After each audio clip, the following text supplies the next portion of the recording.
Hello! പുതിയൊരു വീഡിയോയിലേക്ക് എല്ലാവർക്കും സ്വാഗതം. ഇന്ന് നമുക്ക് ഒരു സ്പെഷ്യൽ മാംഗോ പിക്കിളിന്റെ റെസിപ്പി നോക്കിയാലോ?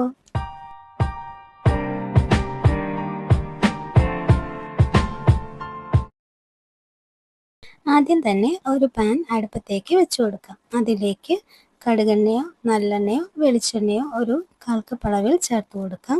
എണ്ണ ചൂടായി വരുമ്പോൾ അതിലേക്ക് 1 ടീസ്പൂൺ കടുക് ചേർത്ത് കൊടുക്കാം. കടുകൊക്കെ നന്നായിട്ട് ഒന്ന് പൊട്ടി വരുന്ന ടൈമിൽ അതിലേക്ക് നമുക്ക് ഒരു തണ്ട് കറിവേപ്പില ഒന്ന് ചേർത്ത് കൊടുക്കാം. കൂടാതെ ഒരു 5ഓ 6ഓ ഉണക്കമുളകും കൂടി ചേർത്ത് കൊടുക്കുക. അത് ഒന്ന് മിക്സ് ചെയ്ത ശേഷം അതിലേക്ക് ഒരു 10-12 വെളുത്തുള്ളി ചെറുതായിട്ട് ഒന്ന് മുറിച്ചത് ചേർത്ത് കൊടുക്കാം. ഇനി അത് ഒന്ന് നന്നായിട്ട് മൂത്ത് വരട്ടെ. വെളുത്തുള്ളിയെല്ലാം ചെറുതായിട്ട് ഒന്ന് മൂത്ത് വരുന്ന ടൈമിൽ അതിലേക്ക് 1 ടീസ്പൂൺ അളവിൽ മഞ്ഞൾപ്പൊടി, 1/4 ടീസ്പൂൺ അളവിൽ ഉലുവാപ്പൊടി, 1/4 ടീസ്പൂൺ അളവിൽ കായപ്പൊടി അതുകൂടി ചേർത്ത് കൊടുത്ത് ഒന്ന് മിക്സ് ആക്കിയിട്ട് എടുക്കാം. ഇനി എരിവിന് ആവശ്യമായിട്ടുള്ള മുളക് പൊടി ചേർത്ത് കൊടുക്കാം. ഞാനിവിടെ 2 ടീസ്പൂൺ കാശ്മീരി ചില്ലി പൗഡറും 3 ടീസ്പൂൺ നോർമൽ റെഡ് ചില്ലി പൗഡറും ചേർത്ത് കൊടുക്കുന്നുണ്ട്. ഒന്ന് മിക്സ് ചെയ്ത ശേഷം ഞാൻ ഫ്ലെയിം ഒന്ന് ഓഫ് ചെയ്ത് കൊടുക്കുന്നുണ്ട്. തീ ഒന്ന് സിമ്മിലേക്ക് ആക്കിയാലും മതിയായിരിക്കും. ഇനി ആ ചൂടിൽ മുളക് പൊടിയൊക്കെ നന്നായിട്ട് ഒന്ന് മൂത്ത് വരട്ടെ. ആ ടൈമിൽ നമുക്ക് ഇതിലേക്ക് മാങ്ങ ചേർത്ത് കൊടുക്കാം. ഞാനിവിടെ 2 മാങ്ങ അത്യാവശ്യം നീളത്തിൽ കുറച്ച് വലിപ്പത്തിൽ അരിഞ്ഞെടുത്തിട്ടുള്ളതാണ്. ഇതുപോലെ ഒന്ന് അരിഞ്ഞെടുത്ത മാങ്ങ നമുക്ക് ഇതിലേക്ക് ഒന്ന് ചേർത്ത് കൊടുക്കാം. ഇനി മാങ്ങയിലേക്ക് ഈ മസാലക്കൂട്ടെല്ലാം നന്നായിട്ടൊന്ന് പിടിച്ചു വരുന്നത് വരെ നമുക്ക് നന്നായിട്ട് തന്നെ ഒന്ന് ഇളക്കി കൊടുക്കാം. തീ സിമ്മിലേക്ക് അല്ലെങ്കിൽ ഓഫ് ചെയ്തിടാനായിട്ട് ഒന്ന് പ്രത്യേകം ശ്രദ്ധിക്കണേ. അപ്പോൾ ആ മാങ്ങയിലേക്ക് ഇതെല്ലാം നന്നായിട്ടൊന്ന് കോട്ടായി വന്നിട്ടുണ്ട്. ഇനി ഇതിലേക്ക് നമുക്ക് ആവശ്യത്തിനുള്ള ഉപ്പ് ചേർത്ത് കൊടുക്കാം. ഞാനിവിടെ 2 ടീസ്പൂൺ അളവിൽ ഉപ്പ് ചേർത്ത് കൊടുക്കുന്നുണ്ട്. ഉപ്പൊക്കെ നിങ്ങളുടെ ഇഷ്ടത്തിനനുസരിച്ച് കൂട്ടിയോ കുറച്ചൊക്കെ ചേർത്ത് കൊടുക്കാം കേട്ടോ. ഇനി ഫ്ലെയിം ഓണാക്കി ആവശ്യമെങ്കിൽ മാത്രം ഒരു 2 ടേബിൾ സ്പൂൺ ഓയിൽ കൂടി ചേർത്ത് കൊടുക്കാം.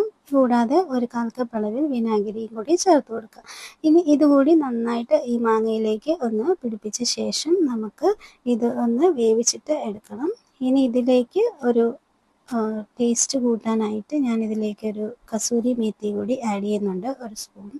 ഇത് വേണമെന്നെങ്കിൽ മാത്രം ചേർത്താൽ മതി. പക്ഷേ ഇതുകൂടി ചേർക്കുമ്പോൾ ഒരു പ്രത്യേക ടേസ്റ്റ് ആയിരിക്കും. നമുക്ക് ഇത് ഒന്ന് മീഡിയം ഫ്ലെയിമിൽ ഒരു 5 മിനിറ്റോളം നമുക്കൊന്ന് കുക്ക് ചെയ്തിട്ട് എടുക്കാം.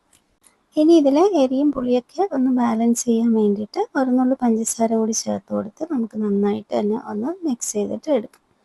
അപ്പോൾ നമ്മുടെ മാംഗോ പിക്കിൾ ഇവിടെ റെഡി ആയി കഴിഞ്ഞു. ഫ്ലെയിം ഓഫ് ചെയ്ത് കൊടുക്കാം. ഇനി നമുക്ക് ഇത് ഒന്നുകൂടി ഒന്ന് മിക്സ് ചെയ്ത ശേഷം നമുക്ക് ഒരു ബൗളിലേക്ക് മാറ്റി കൊടുക്കാം. നിങ്ങൾക്ക് വേണമെങ്കിൽ മാങ്ങ ഡയറക്റ്റായിട്ട് എണ്ണയിലേക്കിട്ട് ഫ്രൈ ചെയ്ത ശേഷം അച്ചാർ ഉണ്ടാക്കാവുന്നതാണ്. പക്ഷേ അങ്ങനെ ചെയ്യുന്ന ടൈമിൽ മാങ്ങയെല്ലാം കൂടി വെന്ത് കുഴഞ്ഞു പോകും. ഈ രീതിയിൽ നമ്മൾ ചെയ്തെടുക്കുകയാണെങ്കിൽ അധികം വേവാതെ നമുക്ക് ആ മാങ്ങയുടെ ടേസ്റ്റോടു കൂടി തന്നെ അച്ചാർ കഴിക്കാനായിട്ട് സാധിക്കും. അപ്പോൾ ഈ രീതിയിൽ നിങ്ങൾ മാംഗോ പിക്കിൾ ഉണ്ടാക്കി നോക്കിയിട്ടില്ലെങ്കിൽ തീർച്ചയായും ഒന്ന് ഉണ്ടാക്കി നോക്കണേ. നിങ്ങൾക്ക് തീർച്ചയായും ഇഷ്ടപ്പെടും.